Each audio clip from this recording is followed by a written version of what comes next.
This video is brought to you by Miniature Market. Thousands of board games, miniatures, and paints, discount prices at miniaturemarket.com.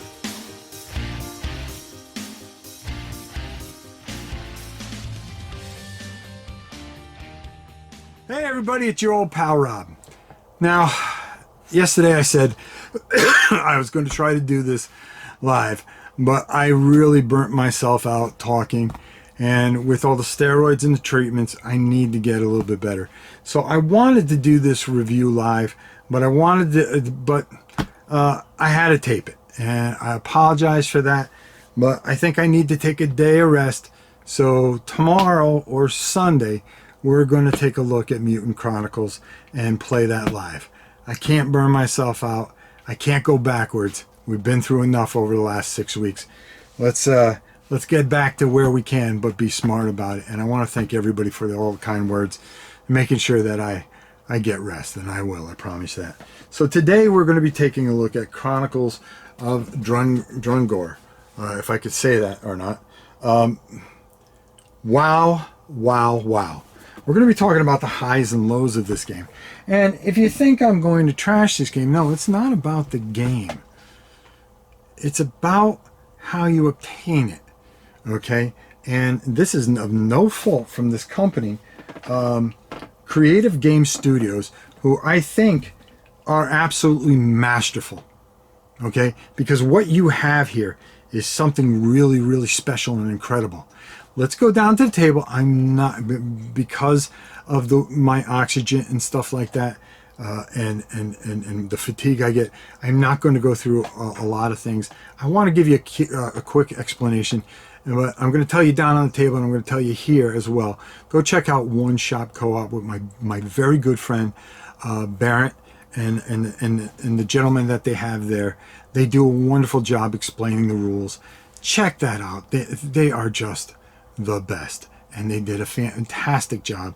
And part of the reason why I've been so excited about this game is when about 3 weeks ago when somebody talked about it, and ever since then I couldn't wait to get it in. We'll talk about that after we go down. I'm not going to explain everything. I really suggest, if you want to get probably one of the best playthroughs out there, go check out the One Stop Co-op shop with my friend Barrett and those guys there that do just such a fantastic job in anything they touch. And they do a playthrough of this, and they really do a fantastic job. My thing is, I just kind of want to quickly show you. We're going to be doing this soon. I'm going to get everything all painted up. You know, one-man show. I've been very, very sick with COVID pneumonia, and I was actually going to try to do this live, but I'm not doing too well.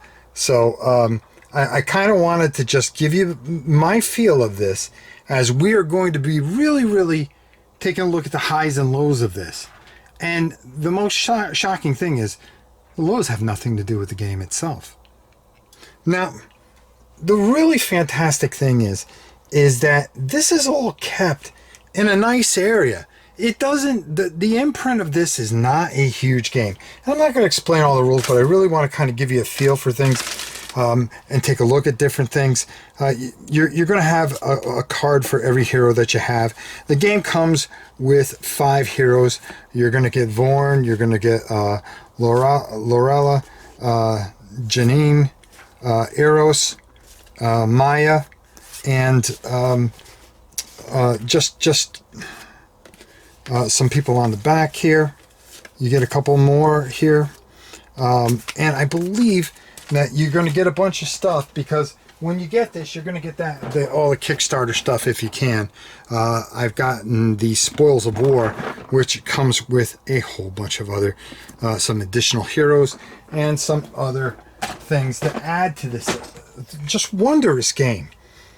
Now, the way this is done is you are going to be going through a campaign, which is probably the best way to do things.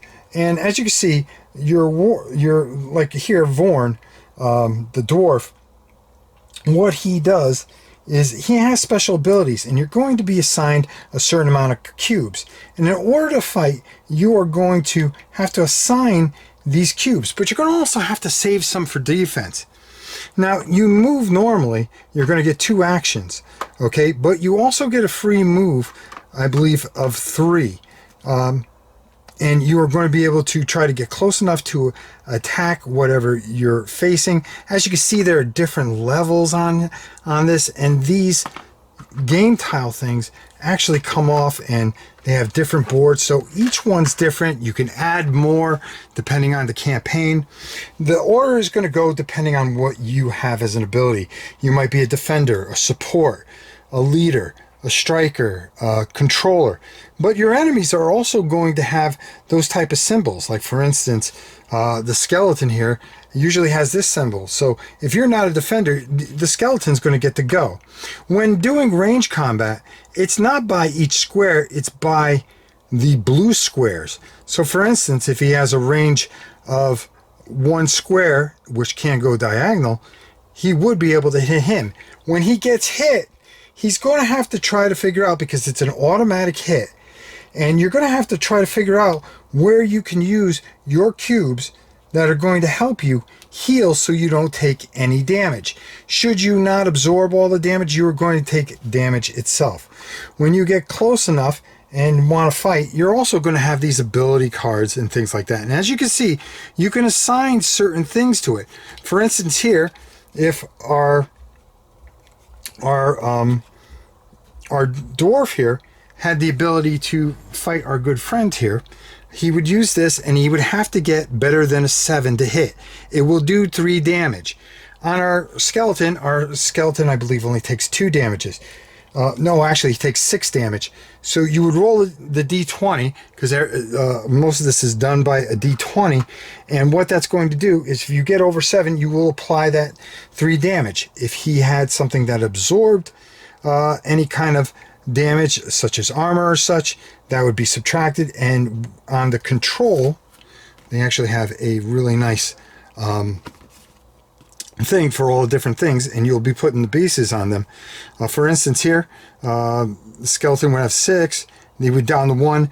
If you had another action, you would be able to attack him yet again and hopefully get him out of the picture. If not, the skeleton would go, and then or whatever other heroes you may have go. The campaign plays very smoothly. Everything is spelled out for you and done very well. I've gone through the beginning of this. There are doors, and when you open up those door folders, and I should have probably put one out there for you to see, that it continues the story, because when you go through, the story continues. Like we said with the skeleton archer, he takes 3, okay, and where he goes, he does range 1 and poison. Like I said, the range is done by these squares. This beginning guide is so well put together. It is beautifully done. And as you go through the doors, it's going to open up different things for you to go through. And like I said, like for here, a defender, he's going to be using and using these abilities. And as you are assigning things, you got to be careful, because you don't want to leave yourself open to attack, to take damage. Okay, because when you take damage, guess what? Things get ugly quick. As you can see here, when you open up a door, it actually shows you the card and shows you what's beyond that door. So you would be taking this away and then building this area and adding the enemies as the adventure continues. Pretty much spells everything out, the initiative tray, and goes through the entire round and does such a fantastic job with it.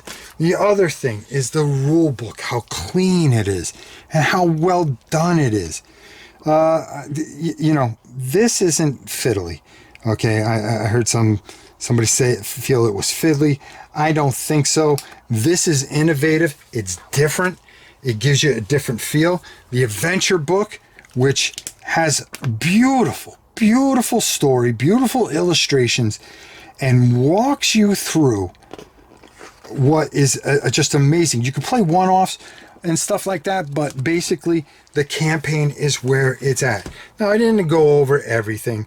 There's a lot more to it, but the thing is, I really love how I can keep this game in front of me. I love the ingenuity of using the cubes and how I have to plan out and be smart in what I do and really strategize what I need to do to get my objective done. It's smart. It's well written. It is beautiful. The art is beyond belief. These game tray things, this game tray company, I need to pay more attention to, because I'll tell you, you get a ton of this stuff and it's absolutely fantastic. Now for the lows.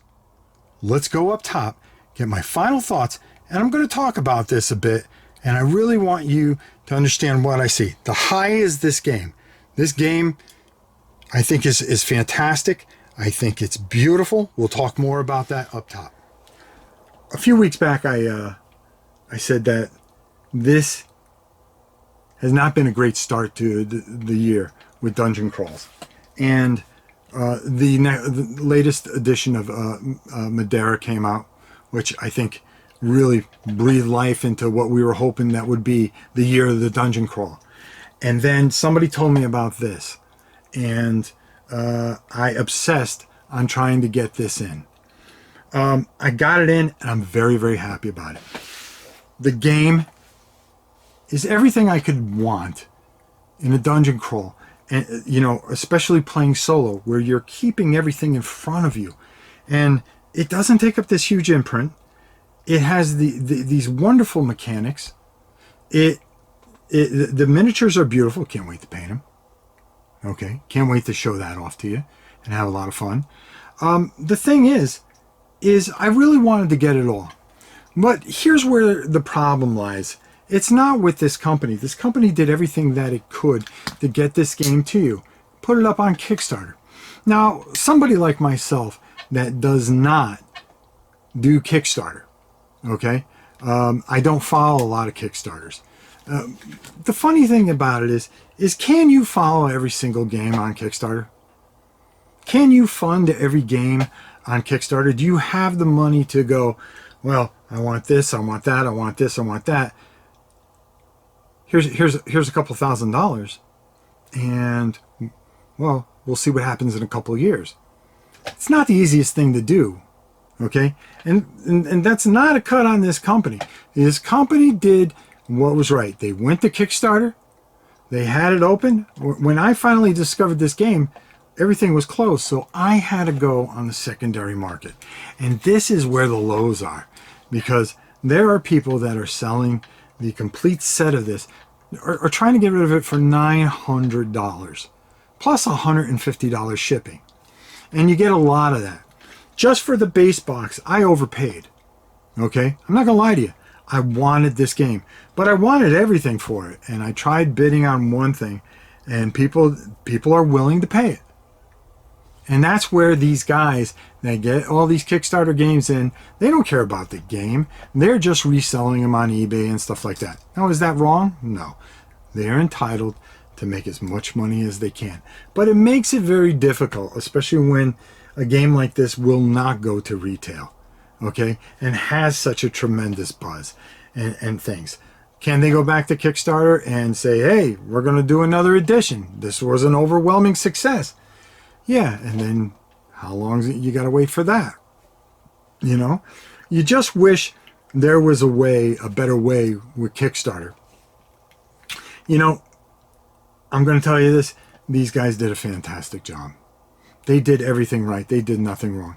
It's the aftermarket that really hurts it. And it's one of the ugly things of Kickstarter is that people will buy this up, assume that, hey, they're not going to go to retail with this. They're not going to do this with this. They're not going to do that with that. And we'll hit everybody hard. Game stewards do it. They're a little bit more fair. Okay? But a lot of these companies will make a living, not companies, but people make a living off buying a Kickstarter, sitting on it, waiting for it to come in, and then overcharging because of the hype. And when you have a game like this that deserves all the hype that it gets, it's really hard. Now, I wanted the Undead Dragon, the Shadow World Adventure Pack, and I believe there were like 2 other things with it. I had to settle just to get the base game. And this, which is all the stretch goals. Okay? All right, yeah, fine. That'll do. And now I'm going to try to hunt down another set that maybe I can get all this other stuff, because after playing a couple rounds of this is fantastic. And I want it all. You know, there's a lot of people out me that want it all. So, you know, Kickstarter really kind of, it's not their fault. They're doing what's right. This company, this wonderful company, and I'm gonna mention them again. Creative Game Studios. What a fantastic job. The tough thing is especially somebody like me, that I really, when it comes out, that's when I want to buy it, and that's where I get burned a lot. Not burned, but I have to pay extra. And I think a lot of you out there that maybe didn't even know about this are feeling the same way. You're looking there, hey, it's $400 for the base game. Oh boy, that wasn't what it was sold. That wasn't what is up on Kickstarter. It's a price to play, but it is the lows of Kickstarter that you know, that sometimes if it's not going to go to retail and it is a Kickstarter exclusive game, oh boy, is it hard. Now, hats off again to this wonderful company for producing such a beautiful game right when we need it. And wow, what a fantastic experience. And I can't wait to get this painted up and go through it all with you guys, because I'm telling you right now, this is something special.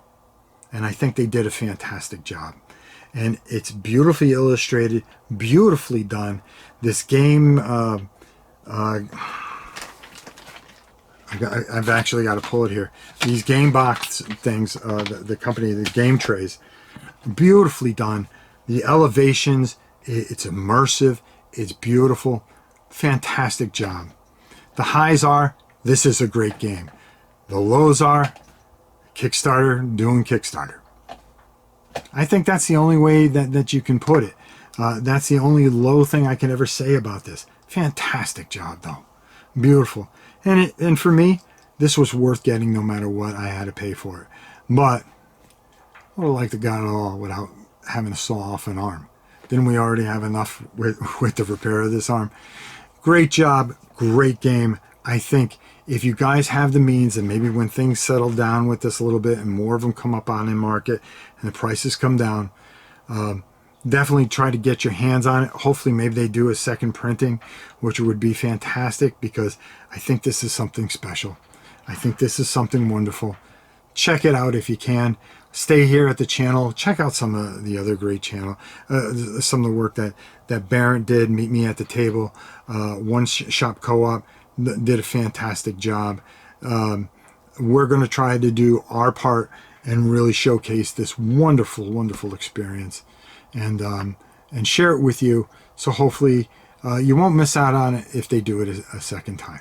Now, again, I don't know what they're doing. I don't follow things as much as I should. I'm so busy trying to keep up with things. Hey, everybody. I wanted to make a little addendum here. Having this COVID and pneumonia, you can't remember anything. You can't function. You can't focus in on things. And I want to add this to the end of the thing, because I forgot to show you how a couple of things. Number one, how beautiful these miniatures are. Look at this Undead King.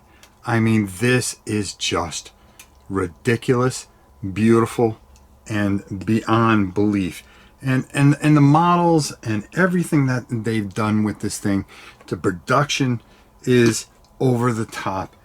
Again, I keep on hitting home how much I love the track, where you're going to be putting, depending on what skills you have, where you're going to be putting your monsters and everything like that, and that adds to the strategy of it.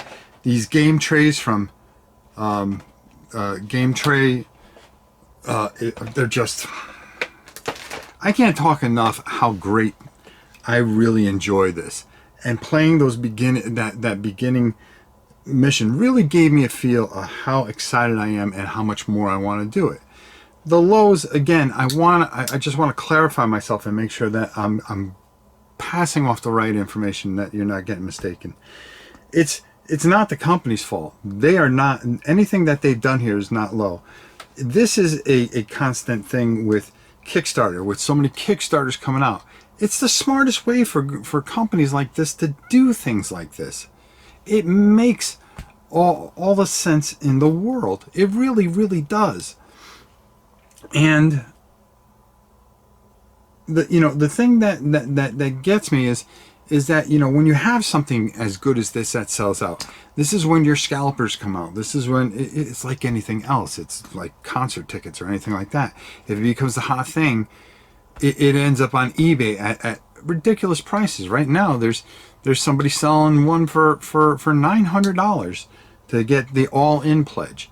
And I just wish that there was a better way to do it. Now, they have, the pledge managers and all this other stuff, but you can't know every single thing that's coming out. And some of that is, people like me that don't get informed the way we should, or we don't actively seek out things. We have busy lives. We have all kinds of other different things. And, if we did more research, yeah, we wouldn't be left out. And that's very true. And it's kind of unfair, to put this on this game. But there's been a number of games that oh, wow, I didn't know anything about Solomon Kane. Oh, wow, Etherfields or stuff like that. Some of these games are good. Some of these games aren't good. And you don't know what you're getting until you get it here. There are certain channels that are informative, that can help you through this, maybe do more research and things like that. But when I finally discover, and somebody goes, hey, you need to check this out, this is something that's right up your alley, and I go, whoa, this really is up my alley, this really is something special, and you try to go get it and it is through the roof. That's a low, and it's not their fault. It's not this fantastic company that's put out a really wonderful dungeon experience. And I hope they do more. I really do. Matter of fact, I saw something that they're going to be doing some apocalyptic game. Okay. Well, now it's on my radar. You live and learn. Mutant Chronicles, I didn't know much about that, that they redid that. All of a sudden, people start talking about it. Shh, bring it in. This is a great game, and I hope that they do a second Kickstarter for it. I hope that they really, really, the people that aren't able to get this, that, the prices come down, instead of jumping at it like somebody like me that has to have it because I want to bring it to the channel here. That's the only low I can find in this game. Okay, I really scrubbed through this, read as much as I could, focused during a really tough time I'm having with this COVID pneumonia. But for this to get me that excited with everything that I've got going on personally, I'm telling you right now, this is a must-have for any dungeon crawler, especially that somebody collects dungeon crawls. And I really think they did a phenomenal job. So until next time, it's your old pal Rob. We'll see you soon.